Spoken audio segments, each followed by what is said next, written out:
मलाई पूर्ण भनेर सरकारले जत्रो खाल्डो खन्यो, सानो मलाई पूर्ण मात्र मिल्ने खाल्डो खनेको भए त मलाई मात्र पूर्ण मिल्थ्यो।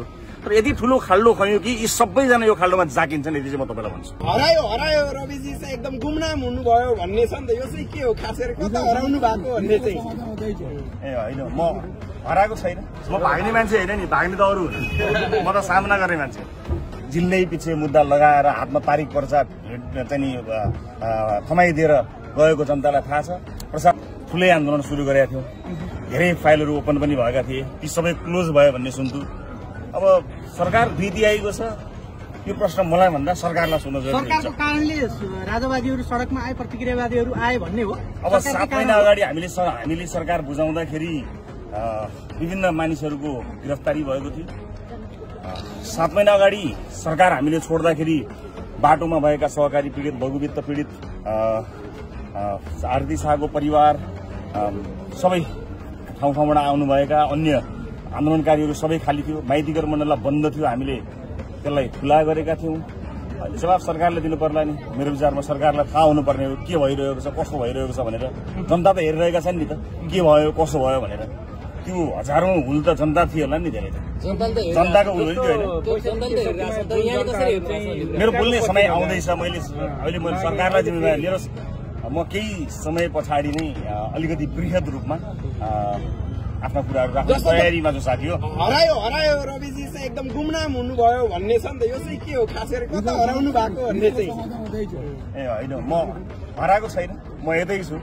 हराउने त कुरै भएन, तर अलिकति केही तयारीहरू गरिरहेको छु। त्यस कारण मैले भन्ने कुराहरू एकदमै आउन बाँकी छ। त्यस कारणले केही चिन्ता नगर्नुहोस्। जनताले हेरिरहेका छन्, जनतालाई राम्रोसँग थाहा छ। जनतालाई जिल्लै पछि मुद्दा लगाएर हातमा तारिक पर्चा चाहिँ नि थमाइदिएर गएको जनतालाई थाहा छ। प्रशासकीय अधिकृत नपठाएको जनतालाई थाहा छ। खाली कागजी पठाएको जनतालाई थाहा छ। आफ्ना मान्छेको मुद्दा छानी जोगाएको थाहा छ। अर्काको मान्छेलाई छानी जनताले के अरे चाहिँ मुद्दा लगाएको जनतालाई सबै थाहा छ। त्यस कारणले सरकारले जवाफ दिनु पर्यो नि। 2/3 होइन भने के घट्यो, के भयो? म त बाहिर छैन। तपाईहरु दुई ठूला दलले सरकार चलाइरहेको बेलामा राजाले यो लेभलको प्रदर्शन मेरो समय एउटा कुरा आशा छ। हेर्नु, अहिले ठूला दल केपी ओली प्रचण्डजी बोल्नुहुन्छ, उल्टो राजालाई सहानुभूति आइरहेछ। तपाईहरु नयाँ पुस्ताको राजनीति, गणतन्त्र लोकतन्त्रको सुन्दर फुलबारी बनेर आउनुभएको, तपाईहरुमाथि आशा ठुलै छ। तपाईहरु नबोल्ने भने राजावादी हो, नबोल्ने। टिएमएनको पुरै अध्यक्षजी सँगै आउने रहेछ।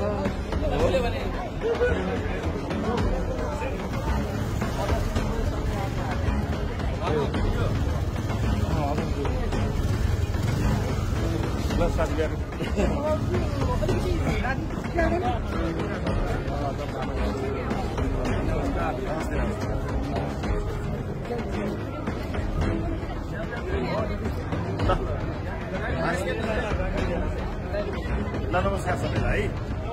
ल फेरि भेटौँ न। भएन ल।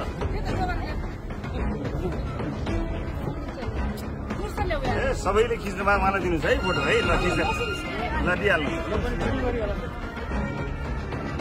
ल उहाँले तपाईँलाई दिनुहुन्छ है।